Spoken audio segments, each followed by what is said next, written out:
So, if you've seen the Tom Hanks movie Greyhound, you probably walked away feeling exhausted. Oh, yeah. It's an incredibly intense 90 minutes. Right. You have Hanks playing this first-time commander, his feet are bleeding, he hasn't slept in 2 days, and he's just trying to protect this massive convoy. All while being hunted by invisible predators in the middle of the freezing North Atlantic. It's so visceral. It really is. It really captures the claustrophobia and the just relentless pressure of command. But what's fascinating to me is that the movie feels like this singular high-stakes event, but it's really just a tiny window into a much, much larger and grimmer reality. That's exactly what we're digging into today. We're looking at a whole stack of sources here. Historical summaries, Canadian military records, the novel The Good Shepherd the movie's based on, and even the history of the USS Kidd. And we're using them to unpack the Battle of the Atlantic. And battle is almost the wrong word, isn't it? It wasn't a single clash like Midway or D-Day. No, not at all. It was a siege. It was the longest continuous military campaign of World War II. It started on September 3rd, 1939, literally hours after war was declared, and it didn't end until Germany surrendered in May 1945. 6 years. 6 years of just constant grinding warfare. And the stakes couldn't have been higher. I mean, Winston Churchill famously wrote that the only thing that ever really frightened him during the war was the U-boat peril. Well, yeah, because if the Atlantic falls, Britain falls. It's that simple. Precisely. Britain is an island. It's not self-sufficient. To survive, and I'm not even talking about launching an invasion of Europe, just to keep the lights on, and people fed Britain needed to import over 1 million tons of material every single week. 1 million tons a week. Food, fuel, steel, ammunition, everything. That is just a staggering logistical number, and that's where the German strategy comes in. I was reading about Admiral Karl Dönitz, the head of the U-boat fleet. Right. And he wasn't interested in some glorious naval duel with battleships. He was looking at No, it was a spreadsheet. It was cold, hard math. a tonnage war. Exactly. A tonnage war. Dönitz calculated that if his U-boats could sink ships faster than the Allies could build them, Britain would be strangled. He figured he needed to sink about 700,000 tons of shipping a month to force them to surrender. And he believed that if he had 300 U-boats, he could pretty much guarantee a German victory. And it's terrifying because it almost worked. The primary tool for this tonnage war was, of course, the wolf pack. Now, in the movie, you see the U-boats communicating and swarming, but the actual tactics were even more disciplined than that. It was a system. I mean, the ocean is massive, right? Finding a convoy is like finding a needle in a haystack. So Dönitz wouldn't just have U-boats roaming randomly. He'd set up patrol lines. Like a giant tripwire stretching across the ocean. That's a perfect way to put it. A long chain of submarines spaced miles apart right across the convoy routes. So the moment one of them spots smoke on the horizon, it doesn't attack. No, that's the key discipline. Yeah. It would radio headquarters in occupied France, report the position, and then just shadow the convoy. It became a homing beacon. So you're a merchant sailor. You look out, maybe you see a shadow on the horizon, maybe not. But that one U-boat is just out there calling in its friends. He's waiting for the pack to assemble. And once they had enough boats, sometimes 10, sometimes 20, they would attack simultaneously, usually at night. And this is a detail the movie gets right, but it surprises a lot of people. They often attacked on the surface. Yeah, that's a big misconception. We think of submarines as always being underwater.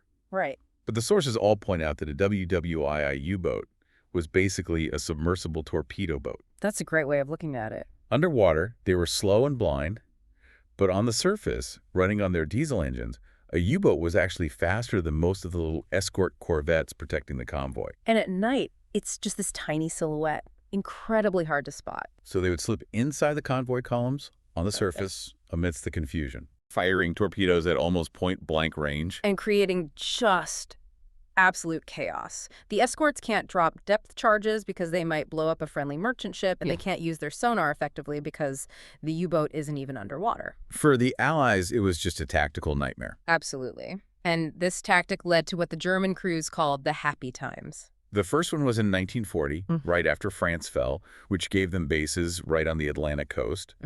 But the second happy time in 1942, that one really frustrated me when I was going through the sources. It's a very difficult chapter in American naval history. It really is. This was Operation Drumbeat, right? The U.S. has just entered the war. Dönitz sends U-boats all the way to the American East Coast, New York, North Carolina, Florida. And it was A slaughter. A total slaughter. Yeah. But the frustrating part is why it was a slaughter. Exactly. Yeah. The British had been fighting this war for 2 years.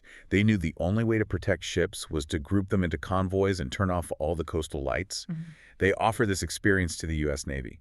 And the U.S. Navy, specifically Admiral Ernest King, basically said, no thanks. He was known to be Anglophobic, wasn't he? He just didn't like the British. He didn't, and he didn't want to adopt their defensive mindset.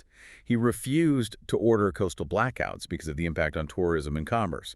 He refused to set up convoys because he thought inadequately escorted convoys were worse than none at all. So you had merchant ships sailing completely alone, silhouetted against the bright lights of hotels in Miami and Atlantic City. It was target practice. The U-boat commanders later said it was easier than a training exercise. They were sinking ships with their deck guns just to save torpedoes. How many ships did they lose? We lost nearly 400 ships in 6 months, essentially for no reason other than stubbornness at the top level of command. It's a tragic example of how ego can impact military strategy. It is. Eventually, though, the U.S. got on board with convoys, but that pushed the U-boats out into the mid-Atlantic, into the area that gives the movie Greyhound its setting, the Black Pit. Or the air gap. This was the deep ocean zone that was beyond the range of land-based aircraft. If you were a sailor, you knew that for about 4 days in the middle of the crossing, you had no air cover. No eyes in the sky? No eyes in the sky to spot the U-boats or force them to dive.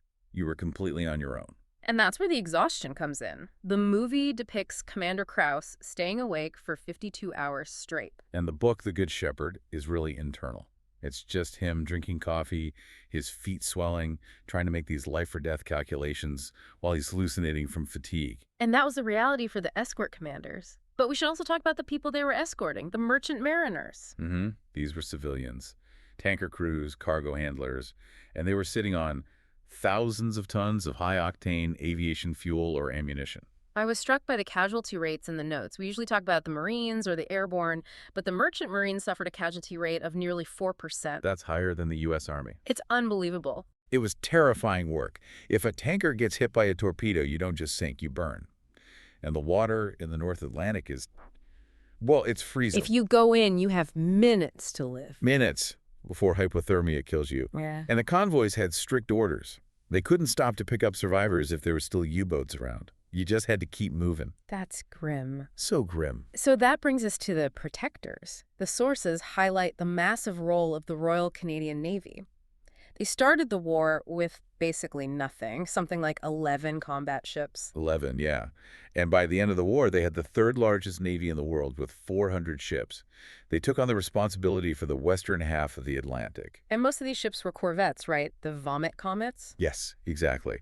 These were small, flat-bottomed ships that bobbed like corks in rough seas. They were wet, cold, and miserable. Sailors would be thrown out of their bunks constantly. But they were tough. Oh, they were tough, and they were the backbone of the escort groups for years. So you have these small ships fighting an invisible enemy. And this is where the deep dive really gets into the mechanics. The Battle of the Atlantic wasn't just decided by grit. It was a technological arms race. It was a pendulum, constantly swinging back and forth. Every few months, one side would invent a gadget that changed the game, and the other side would have to counter it. So take detection. The Allies had AISTIC, which is what we call sonar today. Ping, listen for the echo. Simple enough. But the sources say early AISTIC was pretty flawed. It was. It could look ahead and to the sides, but it couldn't look down. So if a U-boat was close and dove deep, it entered this cone of silence. The escort would lose contact right at the moment they needed to attack. Then came radar, and this is a perfect example of that cat-and-mouse game. The Allies put radar on ships to spot U-boats on the surface at night. Huge advantage, right? Huge advantage. But the Germans realized it pretty quickly, so they developed a device called the Matox receiver. Which was basically a radar detector.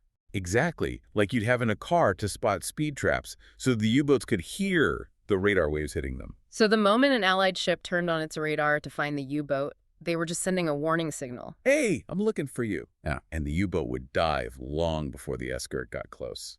That is incredibly frustrating. You turn on the flashlight to find the thief, and the flashlight tells the thief to hide. It's a perfect analogy. But then the pendulum swung back. The Allies developed centimetric radar. It used a much shorter wavelength, 10 centimeters, instead of meters. So it was higher resolution, it could spot a periscope? It could. But the crucial part, The German Metox receivers couldn't detect that frequency. So suddenly, their warning system goes silent. Completely silent. The U-boats are cruising on the surface at night, thinking they're safe because their Metox isn't beeping, and then suddenly, boom, an escort is on top of them. Or worse, a plane. This connects to the Lee light mentioned in the sources. A simple but terrifying invention. It was a 22 million candle-power searchlight strapped to the bottom of a bomber. So a plane would track a U-boat with this invisible centimetric radar, approach in total darkness, and then, about a mile out, Flip the switch. turning night into day. Blinded the U-boat crew, and seconds later, the depth charges dropped. It took away the night. It took away their cover completely. Speaking of dropping things, let's talk about the weaponry.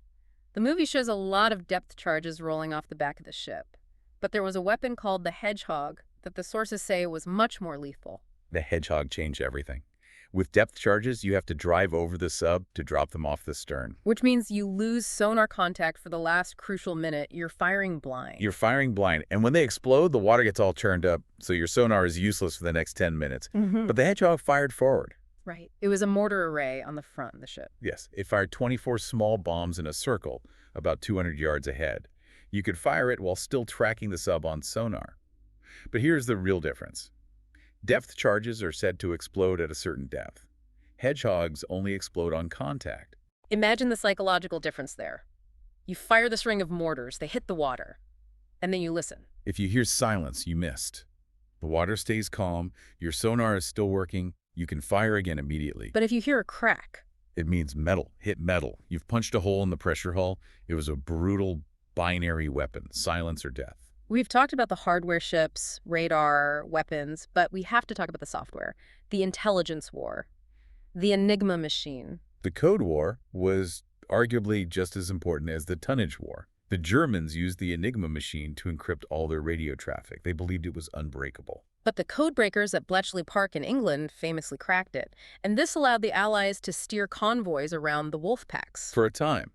But there was a crisis point. I was reading about the Triton Key. In February 1942, suddenly the Allies went dark. They couldn't read the messages anymore. What happened? The Germans added a fourth rotor to the Enigma machine for the U-boat fleet. It sounds like a small change, just one extra wheel. But mathematically, it increased the complexity of the code exponentially. It turned a puzzle the Allies could solve in hours into just a wall of noise. So for 10 months, during the worst of the fighting, the Allies were flying blind. Yes. And this is where the capture stories come in. You've seen the movie U-571. It's fictionalized, but it's based on real events like the capture of U-110 and U-559. Where British sailors had to physically board sinking U-boats to grab code books and rotors before the sub went down. That physical intelligence was the only thing that allowed Bletchley Park to break back into the system. All of these factors, the radar, the code breaking, the long-range planes, they all converged at once. And the sources point to a specific turning point, spring 1943. The difference between March and May of that year is unbelievable. It's the climax of the entire six-year battle. In March 1943, the Germans were winning. They ravaged convoys like SC-121 and HX-229. The Allies lost 120,000 tons of shipping in 1 week. The British Admiralty was actually discussing abandoning the convoy system because it looked like it was failing. Britain was weeks away from running out of fuel. That is how close it was. And then came Black May, May 1943. The centimetric radar was widely deployed, the long-range Liberator bombers finally closed the air gap, and support groups, these hunter-killer ships, were roaming freely. The trap snapped shut. The stats are wild. In May alone, the Allies destroyed 43 U-boats. That's more than one a day. It was unsustainable. The hunters became the hunted. On May 24th, Dönitz messaged his commanders to withdraw from the North Atlantic. He wrote in his diary, "We have lost the Battle of the Atlantic." It effectively ended in a single month after 4 years of struggle. It's a testament to how fast technology can tip the scales. So before we wrap up, I want to circle back to the movie Greyhound. We touched on the exhaustion, but how does it rate on accuracy? It's largely praised for the atmosphere. The commands are right. The strategy of protecting the convoy is right. But there are Hollywood touches. Like the German U-boat commander, the Grey Wolf, who gets on the radio and taunts Tom Hanks. The Grey Wolf is so hungry. Yeah, very creepy. It is, but it's pure fiction. U-boats maintain strict radio silence. They would never broadcast on an open channel to the enemy. Why not? Because the Allies had huffed up high-frequency direction finding. If a U-boat transmitted, the escorts could triangulate its position almost instantly. A taunt would just be a suicide note. Huh. And there's a fun fact about the ship itself. The movie was filmed on the USS Kidd. A Fletcher-class Rawr. destroyer, yeah. Yeah. It's a museum ship down in Baton Rouge. But the real USS Kidd never fought U-boats. No, never. It was a Pacific theater ship. It fought at Okinawa and was famously hit by a kamikaze. So why use it for an Atlantic movie? Because it's the only destroyer left that is still in its 1945 configuration. Most other museum ships were modernized in the 50s and 60s. The Kidd is a time capsule, so it was the perfect set, even if it was technically in the wrong ocean. So, bringing this all together, when we look at the Battle of the Atlantic, beyond the movies and the cool tech, what's the big takeaway here? I think it's the invisible nature of the victory. We focus on D-Day, on the soldiers storming the beaches. But D-Day isn't possible without the Battle of the Atlantic. Wait. The war was won on logistics. The Allies just built Liberty ships faster than the Germans could sink them? It was an industrial victory, plain and simple. It really was a war of supply chains. But the cost of that supply chain was horrific. Over 72,000 Allied naval and merchant seamen died. And 30,000 German sailors, that's 75% of the U-boat force, never came home. It was an absolute graveyard. You know, we started this deep dive talking about Greyhound and the visible intensity of combat. But the thing that sticks with me from the sources is that idea of the invisible decisions. Right. We talked about Admiral King refusing convoys in 1942 because of pride or politics. Mm-hmm. It makes you wonder about the cost of ego. How many of those 72,000 deaths were inevitable, and how many were the result of someone in a warm office refusing to listen to advice?